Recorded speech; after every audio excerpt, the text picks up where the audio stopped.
Hello everyone, कैसे हैं हम सभी लोग। होप सारे लोग बढ़िया और शानदार होंगे। चलिए बच्चे, हम लोग बात कर रहे थे about the sample paper of the accountancy, ठीक है, जिसमें हम लोग कर रहे थे 6 मार्क्स वाले सारे क्वेश्चन।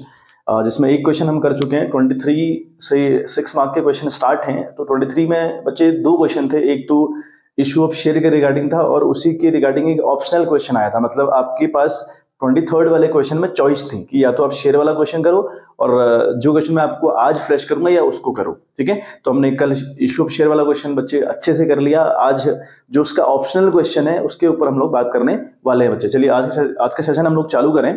तो क्वेश्चन आप देखें, 23rd का और वाला क्वेश्चन, मतलब आपने 23rd में आपके पास ऑप्शन है बच्चे, या तो आप शेयर वाला क्वेश्चन करिए या जो और करके ऑप्शनल क्वेश्चन आया इसको करिए। क्वेश्चन आपसे कहता है कि pass the necessary journal entries for the issue of debenture for the following. Issue of debenture से क्वेश्चन है बच्चे और ये केसेस आपको दे रखे हैं दो, उनके ऊपर आपने एंट्रीज करनी है। Armaan limited issued 750 12% debenture of ₹100 each at a discount of 10%, redeemable at a premium of 5%, ठीक है। नेक्स्ट केस हमारे पास है Sohan limited issued 809% debentures of ₹100 each at a premium of ₹20 per debenture, redeemable at a premium of ₹10 per debenture, ठीक है। तो ultimately बच्चे question आपके पास ये है और क्वेश्चन होप्स हो आपको क्लियर हो डिबेंचर्स के, यानी डिबेंचर्स के टॉपिक तो बच्चे क्लियर होने चाहिए, टॉपिक आपके एकदम क्लियर होने चाहिए। चलिए हमारे पास क्वेश्चन है, हमको इशू ऑफ डिबेंचर के रिगार्डिंग बच्चे एंट्रीज करनी है। पहला हमारा जो केस है वो कहता है कि अरमान लिमिटेड है कोई कंपनी, इशूड 750 12% डिबेंचर, ठीक है बच्चे। ये 12% डिबेंचर दिया था क्वेश्चन में। तो ये 12% डिबेंचर मतलब हुआ कि इन डिबेंचर्स पर आपको 12% का इंटरेस्ट दिया जाएगा, ठीक है। या अगर आप अरमान लिमिटेड खुद हैं तो आप इन डिबेंचर्स पर 12% का इंटरेस्ट अपने डिबेंचर होल्डर्स को प्रोवाइड करवाएंगे।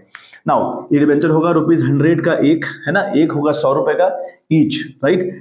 ये कैसे इशू किया जा रहा है? Eight a discount of 10%। आप इसको डिस्काउंट पर कर रहे हैं इशू, 10% के डिस्काउंट पर आप इसको इशू कर रहे हैं। फिर लिखा है redeemable at a premium of ₹10 each.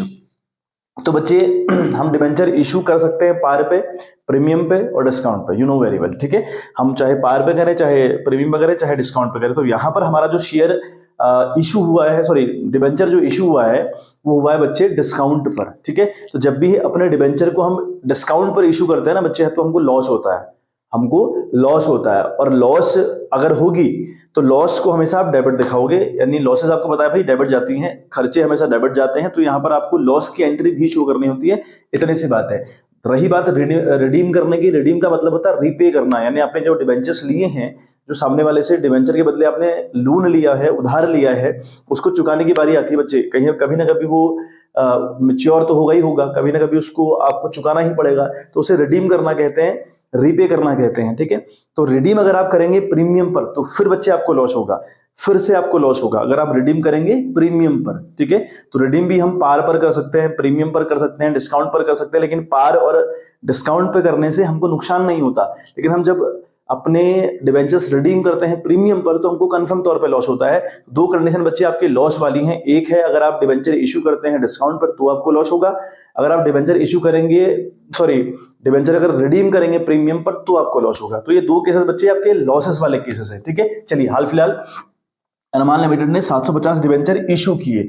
तो इशू करने से पहले एप्लीकेशन तो आई होगी, है ना। बगैर एप्लीकेशन के तो थोड़ी आप इशू कर देंगे, एप्लीकेशन का जिक्र नहीं है क्वेश्चन में, बट आपको जो सिनेरियो है वो स्टार्टिंग से क्रिएट करना पड़ेगा। चलिए तो पहली एंट्री बच्चे हमारी रहेगी, दैट विल बी, ठीक है भाई, बैंक अकाउंट डेबिट, है ना, क्योंकि हमें बताया भाई विदाउट दी एप्लीकेशन तो काम होता ही नहीं है।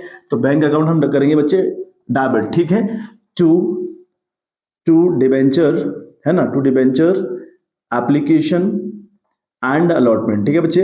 मैं पूरे वर्ड नहीं लिख रहा हूं जगह के चक्कर में बच्चे, आप लेकिन पूरे वर्ड यूज करिएगा एग्जाम में, ऐसी गलती आपको नहीं करनी, शॉर्टकट नहीं करना है। और फॉर्मेट बहुत इंपॉर्टेंट, फॉर्मेट के अंदर सारा काम होना चाहिए। चलिए तो बैंक अकाउंट हम लोग डेबिट करेंगे, to debenture application allotment, application and allotment account हम क्रेडिट कर लेंगे। क्या होगा बच्चे, 750 आपके डिबेंचर है, यस और नो। आपके 750 डिबेंचर ही तो है, ₹100 का एक है डिबेंचर, ठीक हो गया। लेकिन आप उसको इशू किस पे कर रहे हैं, 10% डिस्काउंट पर। मतलब ₹100 वाला डिबेंचर आप बेच रहे हैं बच्चे 90 रुपए में, नहीं, अगर आप 100 का 10% निकालोगे तो कितना आएगा 10 रुपया, तो 10 रुपए कम पर बेच रहे हो ना, डिस्काउंट का ये तो मतलब हुआ। तो 90 का आप बेच रहे हो तो 750 को आप मल्टीप्लाई करोगे 90 से बच्चे, इतने पैसे आपके पास आ रहे हैं। ठीक है, ये पैसा आपके पास आ रहा है, तो अगर आप इसको मल्टीप्लाई करते हैं तो इट विल बिकम 67500। ठीक है, ये बन रहा है आपका 67500, अगेन 67500। ये हो गया बच्चा हमारा एप्लीकेशन रिसीव करने की एंट्री सेकंड, यानी ठीक है, यहाँ पे लिख देंगे being application for 750 debentures received. ठीक है, ऐसे आप लिख सकते हैं। नाउ अब हम बात करें, हमें सेकंड एंट्री भी दिखानी है भैया, हम जिसको डिबेंचर दे रहे हैं, जिस बंदे को डिबेंचर का मालिक बना रहे हैं, तो उसके नाम पर डिबेंचर चढ़ाना पड़ेगा, हमको कहीं ना कहीं दिखाना पड़ेगा सब कुछ। वो आप देखिए कैसे करते हैं हम लोग, है ना। तो हम लोग लिखेंगे debenture again application and allotment. ठीक है, एप्लीकेशन एंड अलॉटमेंट अकाउंट बच्चे आप डेबिट करेंगे। ठीक है बच्चे, विद द सेम अमाउंट 67500। ठीक है, अब सुनिए, अब यहां पर क्या होता है बच्चे, आप इसको डिस्काउंट पर इशू कर रहे हैं, एक लॉस आपको हुआ है ना, और रिडीम कर रहे हैं आप प्रीमियम पर, वो आपको लॉस हुआ, तो दो आपको लॉसेस हैं। ठीक है, तो लॉस आपको अगर होगी, मैंने बताया था कि लॉस आपको दो ही कंडीशन में होती है, या तो आप डिबेंचर इशू कर रहे हैं डिस्काउंट पर, या उसको रिडीम कर रहे हैं प्रीमियम पर। दो ही कंडीशन बच्चे लॉस वाली बनती हैं, तो अगर लॉस वाली कंडीशन बनेगी तो लॉस को आप डेबिट दिखाएंगे। ठीक है, यहां पर आप लिखेंगे loss on issue of debenture. ठीक है, loss on issue of debenture, issue of debenture. हालांकि इनको अलग अलग से भी दिखा सकते हैं, अलग अलग भी हम दिखा सकते हैं, लेकिन ऐसा करने की गलती क्यों कर रहे हैं भाई, टाइम पास क्यों करना है, आपने लॉस को एक ही बार दिखाना है, वो चाहे इशू करते वक्त का हो चाहे रिडीम करते वक्त का हो। अब देखिए कितने का लॉस हुआ भाई, 750 आपके पास डिबेंचर थे, यस और नो, यस। अच्छा, 10 रुपए आपको हुए इशू करते वक्त, 10 रुपए का नुकसान आपको रिडीम करते वक्त होगा, क्योंकि प्रीमियम का मतलब हुआ आपने सामने वाले से 100 रुपए लिए हैं, लेकिन उसको दे रहे हो 110 रुपया। डिबेंचर आपका 100 रुपए है ना, तो आप 10 रुपए एक्स्ट्रा पे करोगे उसको, तो मतलब 110 रुपए अगर आप पे करोगे तो भैया नुकसान होगा ना आपको, तो 10 रुपए आप एक्स्ट्रा पे कर रहे हो, तो ये आपका अल्टीमेट नुकसान हो गया 20 रुपया। नहीं, 10 रुपए इशू करते वक्त, 10 रुपए रिडीम करते वक्त, तो 20 का नुकसान हो गया आपको, तो ये भी बच्चे आपका डेबिट जाएगा। समझे आप बात। चलिए नाउ टू 12% डिबेंचर, जो डिबेंचर होल्डर है ना, उसके नाम पे डिबेंचर आपने चढ़ा दिए। अच्छा, कितना अमाउंट भाई, 750 इंटू 100, उसको इतने से तो आप मालिक बनाएंगे। ठीक है, तभी तो आपने 90 का इशू किया, 100 का मालिक बनाया, तभी तो डिस्काउंट वाली कहानी होगी ना बच्चे। डिस्काउंट कब होता है, जब आप ज्यादा का सामान कम में सामने वाले को देंगे, तभी तो डिस्काउंट कहलाएगा। तो भाई आप उसको मालिक 100 से बनाएंगे, लेकिन आपने लिए उससे 90 रुपए हैं। ठीक है, ये बात हो गई। नाउ एक बच्चे बहुत इंपॉर्टेंट बात और सुनिए, जो बच्चे रिडीम करने की लॉस होती है ना, जो हमको नुकसान हो रहा है रिडीम करते वक्त, मतलब अगर हम अपने डिबेंचर रिडीम करेंगे प्रीमियम पर तो नुकसान होगा, होगा कि नहीं होगा, हम अपने डिबेंचर इशू करेंगे डिस्काउंट पे तो नुकसान होगा। अब एक बहुत इंपॉर्टेंट कहानी यह है कि जो हमारा नुकसान होता है ना रिडीम करने वाला, रिडीम करते वक्त का जो नुकसान होता है, जैसे जैसे अगर इस क्वेश्चन में देखें तो हमको रिडीम करते वक्त, रिपे करते वक्त 10 रुपए का नुकसान हो रहा है। करेक्ट, हमको नुकसान कितने का हो रहा है, 10 रुपए का। तो उस 10 रुपए के नुकसान को आप डेबिट भी करेंगे, क्रेडिट भी करेंगे। ठीक है, आप उस 10 रुपए के नुकसान को डेबिट भी करेंगे, क्रेडिट भी करेंगे। क्रेडिट मतलब यहां पे लिखेंगे टू प्रीमियम, टू प्रीमियम, ठीक है, ऑन रिडेम्पशन। ठीक है, to premium on redemption account भी बच्चे आप लिखेंगे क्रेडिट, कितने पर, 750 इंटू 10 के हिसाब से। ठीक है, आई बात समझ में। मैंने बोला कि अगर आपको रिडीम करने वाला नुकसान होगा उसको तो डेबिट करेंगे। हालांकि डेबिट हमने दो नुकसान किए, इशू करते वक्त का किया, एक डिस्काउंट वाला और एक रिडीम करने वाला, तो 20 रुपए का नुकसान अल्टीमेट हमको हो रहा है। लेकिन जो रिडीम करने वाला नुकसान है उसको आप यहाँ डेबिट भी करते हैं और क्रेडिट भी करते हैं, मतलब कि यहाँ पर आप 750 इंटू 10 ये भी दिखाएंगे। ठीक है, इशू करते वक्त का जो नुकसान है डिस्काउंट वाला वो सिर्फ डेबिट होता है, लेकिन रिडीम करने वाला नुकसान डेबिट भी होता है, क्रेडिट भी होता है। इतनी सी बात है बच्चे इसमें। तो 750, ठीक है बच्चे, अभी बात समझ में आ गई होगी आप लोगों को। ये सब एंट्री का सीन है, कहाँ कितना कितना अमाउंट है मैंने आपको दिखा दिया। बच्चे थोड़ा सा ना लिखने में गलती हो गई है, एट 5% प्रीमियम था बेटा। ठीक है, मतलब रिडीम हो रहा है 5% के प्रीमियम पर। ठीक है, थोड़ा सा गलती हो गई, कुछ नहीं हुआ है, बस सिर्फ इतनी सी बात है कि हमने ये प्रीमियम पर रिडीम भी किया है, लेकिन 5% के प्रीमियम पे किया है, तो 100 का 5% हुआ बच्चे 5 रुपया, तो यहां पर आएगा बच्चे 15। बात समझ में आ रहे हैं आप, बात समझ पा रहे हैं बच्चे। 10 का नुकसान तो इशू करते वक्त हुआ था, और रिडीम हम कर रहे हैं 5% के प्रीमियम पर, 5% के प्रीमियम पर रिडीम करें तो 5 रुपए, उसका हो गया तो अल्टीमेट हो गया 15 रुपए। और लास्ट में जो 5 का नुकसान रिडीम करते वक्त था वो डेबिट भी जाएगा, क्रेडिट भी जाएगा। ठीक है, कोई बहुत बड़ा कंफ्यूजन क्रिएट नहीं हुआ है, सिर्फ इतनी सी बात थी कि मैंने 10 रुपए लिख दिया था गलती से कि रिडीम वो 10 रुपए के प्रीमियम पर हो रहा है, ऐसा नहीं था, 5% के प्रीमियम पर था, मतलब 5 रुपए था प्रीमियम रिडीम करते वक्त। तो अब 10 का नुकसान इशू करते वक्त था, 5 रुपए का नुकसान रिडीम करते वक्त का, तो कुल नुकसान 15 रुपए हुआ, अभी समझ में आ रहा है। और रिडीम करते वक्त हमको नुकसान होगा 5 रुपए का। अब आप अमाउंट देखें, 750 इंटू 15 बच्चे आता है आपका 11,250 रुपया, यार आपका 11,250 रुपया। ठीक है, 750 इंटू 100 आ गया आपका 75,000, क्लियर है। और 750 इंटू अगर हम 5 करें तो ये 3750, यार आपका 3750। तो बच्चे ये हमारा पहला केस यहां निपटा। स्क्रीनशॉट अगर आप लेना चाहें तो ले लीजिए, और कोई अगर कंफ्यूजन किसी बात के रिगार्डिंग हो तो आप कमेंट कर सकते हैं बच्चे। चलिए बच्चे, तो नेक्स्ट हमारा जो क्वेश्चन है ना बच्चे, अगेन है सोहन लिमिटेड इशू करता है 800 डिवेंचर्स। ठीक है, 809% डिवेंचर है ये, 800 डिवेंचर ये इशू करता है ऑफ ₹100 ईच का डिवेंचर है एट अ प्रीमियम ऑफ ₹20। तो यहां पर आप डिवेंचर इशू कर रहे हैं प्रीमियम पर, तो प्रीमियम का मतलब हुआ आप की जितनी भी वैल्यू है डिवेंचर की उससे ज्यादा का आप बेच रहे हैं, तो भैया आप नुकसान तो नहीं, आप फायदे में है। ठीक है, आप डिवेंचर का जो भी प्राइस है 100 रुपए प्राइस है और 20 रुपए के प्रीमियम पर उसको बेच रहे हैं, मतलब 120 में आप अपना डिवेंचर बेच रहे हैं, तो आपको नुकसान बेचते वक्त तो नहीं हो रहा है, इशू करते वक्त तो नहीं हो रहा है। फिर लिखता है and redeemable at a premium of ₹10, है ना, पर डिवेंचर, मतलब आप रिडीम कर रहे हैं 10 रुपए के प्रीमियम पर, मतलब आप 10 रुपए एक्स्ट्रा पे करने वाले हैं। प्रीमियम का मतलब हुआ आप एक्स्ट्रा पे करने वाले हैं। अगर आप अपने डिवेंचर रिडीम करेंगे प्रीमियम पर तो आपको कंफर्म तौर पे नुकसान होगा, तो यहां बच्चे नुकसान हो रहा है, यहाँ रिडीम करते वक्त नुकसान हो रहा है, लेकिन हाँ इश्यू करते वक्त कोई नुकसान नहीं है। अगेन एंट्री अगर आप फिर से इसकी देखें, ठीक है, यहाँ तो ये अलग सा क्वेश्चन है और ये बी वाला केस है। अगेन एंट्री बच्चे आप करेंगे बैंक अकाउंट डेबिट, है ना, आप लोग लिखेंगे bank account debit to, again वही बात, डिवेंचर, है ना, डिवेंचर एप्लीकेशन एंड अलॉटमेंट। ठीक है, एंड अलॉटमेंट अकाउंट बच्चे आप क्रेडिट करेंगे। कितने डिवेंचर है बच्चे आपके, आपके पास डिवेंचर है 800, कितने का बेच रहे हो आप, इनटू 100 रुपए का डिवेंचर तो है ही आपका, लेकिन आप उसको 20 रुपए के प्रीमियम पर बेच रहे हो, मतलब 120 पर बेच रहे हो आप, तो आप ले लो 120 रुपए। ठीक है, ये अमाउंट यहां पर आ जाएगा। ठीक है, बात समझ में आ रही है, यहाँ पे अमाउंट का कोई दिक्कत नहीं होनी चाहिए। 12,896 होता है ना, बराबर 96, 96,000 की बात यहाँ पर रहेगी। बीइंग एप्लीकेशन मनी रिसीव, है ना, ऑन 800 डिवेंचर्स, इस तरीके से आप लिख सकते हैं, या being application receive for 800 debenture ऐसा भी लिख सकते हैं। चलिए सेकंड अगर हम एंट्री करेंगे तो लिखेंगे डिवेंचर, है ना, डिवेंचर एप्लीकेशन एंड अलॉटमेंट। ठीक है, एंड अलॉटमेंट अकाउंट बच्चे आप लोग डेबिट करिएगा, तो अगेन 96,000 रुपए से, है ना। और ठीक है, अब आपको पता है भाई इश्यू करते वक्त तो नुकसान नहीं हो रहा, लेकिन रिडीम करते वक्त नुकसान हो रहा है, तो अगर नुकसान हो तो फिर दिखाएंगे आप नुकसान को, loss on issue of debenture. ठीक है, इशू ऑफ डिवेंचर, और इस नुकसान को loss on issue of debenture ही कहते हैं बच्चे। ठीक है, कंफ्यूज मत होइएगा कि इशू क्यों लिख रहे हैं, भैया लिखते हैं हम लोग ऐसा ही। Loss on issue of debenture की अगर हम बात करें तो कितने का नुकसान हो बच्चे, 800 के डिवेंचर्स, सॉरी 800 डिवेंचर्स हैं कुल मिला के, और रिडीम कर रहे हो आप 10 रुपए एक्स्ट्रा पर, 10 रुपए के प्रीमियम पर, इंटू 10। ठीक है, ये भी आपका डेबिट गया विथ ₹8,000, करेक्ट है बच्चे। नाउ टू 9% डिवेंचर अकाउंट, ठीक है, टू 9% डिवेंचर अकाउंट। अब डिवेंचर कितने हैं, 800, कितने का मालिक बनाएंगे, 100 रुपए का। ठीक है, चाहे प्रीमियम पर हो चाहे डिस्काउंट पर हो, लेकिन मालिक पूरे पूरे अमाउंट से बनाना होता है, तो क्रेडिट करेंगे बच्चे आप लोग, इट विल बिकम 80,000। ठीक है बात, 80,000 टू सिक्योरिटीज प्रीमियम।